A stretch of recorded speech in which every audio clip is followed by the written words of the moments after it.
Regardez cette carte de New York. Elle nous montre comment la ville est divisée en 5 régions spécifiques, ou pour utiliser leur nom exact, des arrondissements. C'est un terme un peu étrange. Il vient de l'ancien mot anglais berg, qui signifie une colonie fortifiée. Au fil du temps, il a évolué, et il est encore utilisé dans différentes langues, généralement comme suffixe en anglais moderne, avec Bury ou Bro, comme pour Middlesbrough, une ville d'Angleterre. Il est utilisé comme Borg dans les langues scandinaves, comme Helsingborg, une ville en Suède, et comme Borg en allemand, comme Hambourg.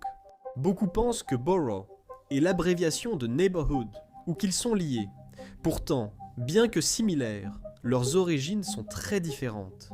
Le mot neighbor vient d'un ancien terme anglais, neagibur, qui signifie proche, habitant, une combinaison de nea qui veut dire proche et jebur qui signifie habitant, en ajoutant le suffixe oud pour signifier une condition. Borough vient d'une origine liée à une zone fortifiée, comme mentionné plus haut. Un quartier est une communauté de personnes qui vivent à proximité les unes des autres. Un arrondissement est une unité fortifiée ou administrative liée à une région spécifique. Et à New York, il y en a 5. Leurs noms sont Manhattan, Brooklyn, Queens, le Bronx et Staten Island.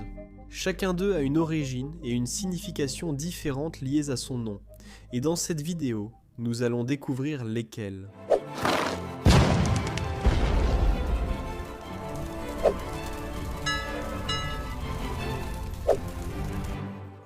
Les gars, nous sommes tout près d'atteindre les 900 000 abonnés, j'aimerais vraiment franchir ce cap. Donc, si vous regardez ceci et que vous n'êtes pas abonné, pensez à le faire maintenant. Commençons par l'arrondissement sans doute le plus célèbre, Manhattan. C'est le plus célèbre pour moi car j'étais obsédé par Friends en grandissant et je l'aime encore. Le nom de Manhattan n'a pas été choisi par les Européens qui sont arrivés et ont colonisé la région. En fait, c'est probablement l'un des noms les plus anciens d'Amérique.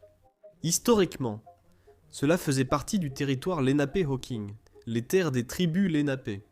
Ils contrôlaient en fait de nombreux territoires, la majeure partie de New York, du New Jersey, de la Pennsylvanie et une partie de l'actuel Maryland.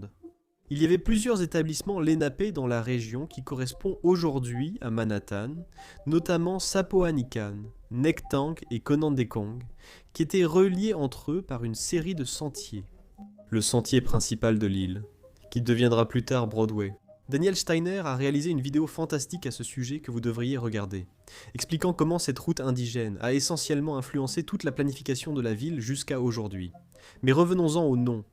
Les Lenape s'appelaient cet ensemble de villages Manhattan, et il semble que l'origine vienne de leur langue locale, appelée Muncie. Ils le prononçaient Manhattan. Pour eux, Mana signifiait rassembler, et Hat signifiait arc.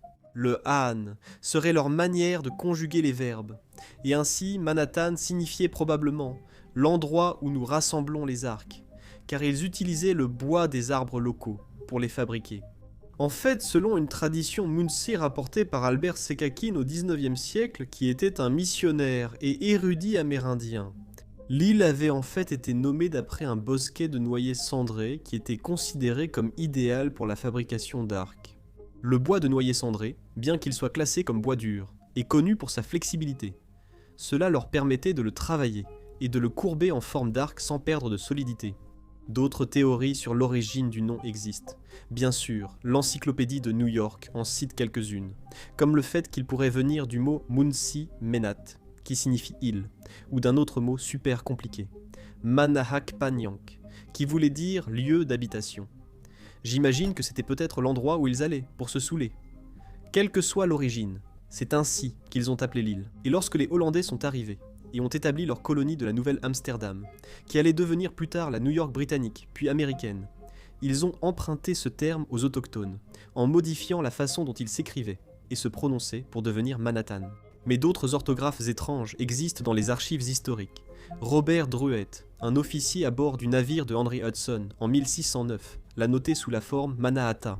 La carte de Velasco de 1610 représente le nom 2 fois différemment, utilisant Manahat du côté ouest et Manhattan du côté est.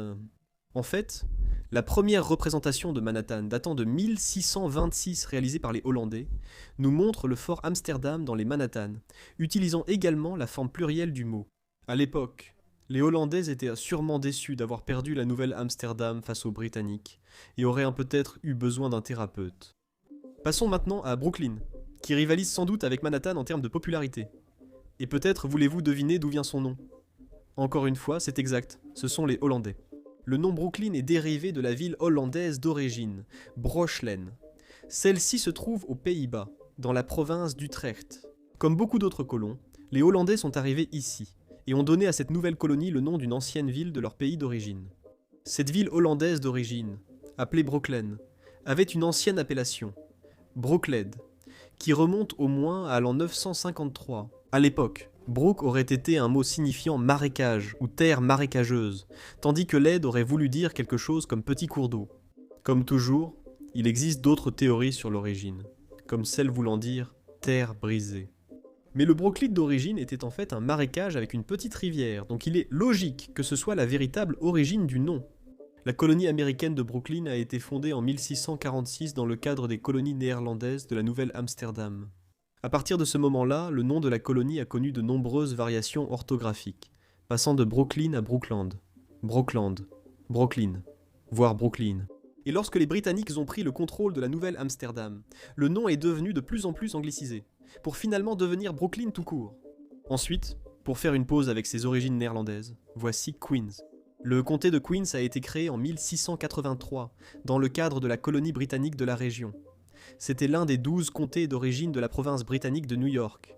Aujourd'hui, il y a 62 comtés dans l'État de New York, mais seulement 5 d'entre eux se trouvent à New York, correspondant précisément aux 5 arrondissements. Mais curieusement, certains portent des noms différents. Le nom du comté de Manhattan est New York lui-même. Bronx et Queens portent les mêmes noms que les arrondissements. Staten Island s'appelle Richmond, en l'honneur de Charles Lennox, premier duc de Richmond, le fils illégitime du roi Charles II d'Angleterre. Et pour Brooklyn, c'est Kings, nommé d'après Charles II lui-même. Et les liens avec Charles II ne s'arrêtent pas là, car le nom de l'arrondissement et du comté de Queens aurait apparemment été choisi en l'honneur de son épouse, Catherine de Bragance. Reine d'Angleterre d'origine portugaise, elle épousa le monarque britannique pour renforcer l'alliance entre les deux nations. Petit fait amusant, elle est également responsable de la popularisation du thé en Angleterre, en faisant une habitude sociale à la cour, puis chez l'aristocratie, et enfin chez les gens du peuple. Je vous rappelle que j'avais annoncé une pause sur les origines néerlandaises. Or, nous y revenons avec le Bronx, qui pourrait aussi avoir une origine scandinave. Voyons cela. Le peuple lénapé, installé dans l'ancien Manhattan, vivait aussi dans l'actuel Bronx. Ils l'appelaient Rananqua, mais dans ce cas, les colonisateurs ont choisi d'utiliser un nouveau nom pour leur colonie. Ils l'ont nommé, d'après un homme appelé Jonas Bronk, qui a vécu entre 1600 et 1643. C'était un colon européen, soit néerlandais, soit suédois, mais la plupart des preuves indiquent qu'il était suédois. Il est arrivé en Nouvelle-Néerlande, la colonie néerlandaise, au printemps 1639, et il est devenu le premier colon européen recensé dans ce qui est aujourd'hui la région du Bronx. Il a construit une ferme, Emos, en louant des terres à la Compagnie néerlandaise des Indes occidentales, au nord de la colonie de New Harlem, aujourd'hui Harlem, quartier du nord de Manhattan, nommé d'après la ville néerlandaise de Harlem. Bronk a également acheté des terres supplémentaires aux tribus locales, accumulant finalement jusqu'à 500 acres de terrain entre la rivière Harlem et ce qui était connu à l'époque sous le nom de rivière Aquahung. En raison de son contrôle sur cette rivière Aquahung a commencé à être connue sous le nom de rivière Bronk. Et les colons néerlandais et anglais appelaient cette terre de Bronk, ce qui a fini par évoluer en Bronx avec un X. C'est le seul arrondissement de New York qui est toujours désigné avec l'article défini, comme le Bronx. Ce n'est même pas une expression familière. Le nom légal est le comté du Bronx. Il semble que la raison soit liée à cette origine, étant la terre des Bronx, en référence à sa famille. Et c'est simplement resté ainsi au fil du temps. Enfin, nous avons Staten Island. La partie Island est facile, c'est une île. Mais qu'en est-il de Staten? Comme vous l'avez deviné, c'est encore à cause des Hollandais. Les premières colonies hollandaises en Amérique du Nord étaient contrôlées par la Compagnie néerlandaise des Indes occidentales. Elles avaient une certaine autonomie, mais restaient entièrement contrôlées. Cependant, avec le temps, Les habitants ont commencé à se plaindre de certains actes de tyrannie et de l'incompétence générale des responsables locaux. Et donc, le gouvernement néerlandais a commencé à jouer un rôle plus direct dans la gestion coloniale, jusqu'au point où il a fini par tout reprendre en main. C'était précisément le cas avec la colonie de Staten Island. En fait, c'était Staten Island, en néerlandais, nommé d'après leur parlement national, les États généraux, ce qui signifie les États généraux. Après que l'Angleterre a pris le contrôle des colonies néerlandaises, en 1664, le nom néerlandais a été anglicisé en Staten Island.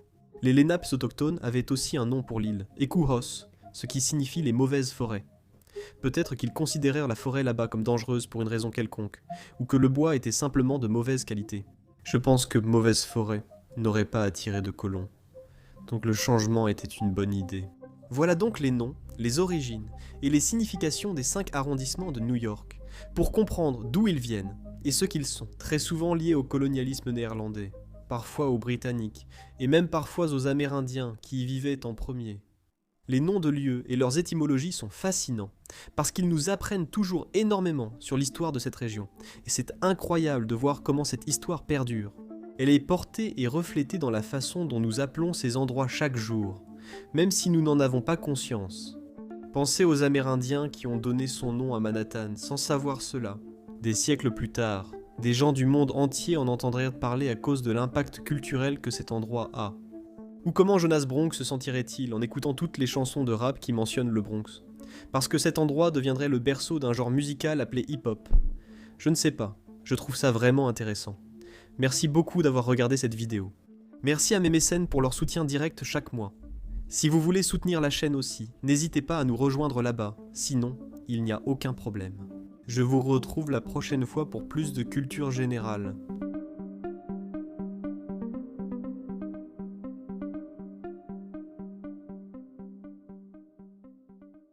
Vous avez sans doute remarqué que je porte le même sweatshirt que dans l'autre vidéo. C'est le même jour, juste 5 minutes après l'enregistrement précédent. J'ai seulement remplacé la lune et la tasse pour vous en présenter une nouvelle, plus hivernale que l'autre, qui était printanière. Il fait encore plus gris dehors. Alors j'ai pensé qu'il était approprié de changer aussi un peu la lune et l'ambiance.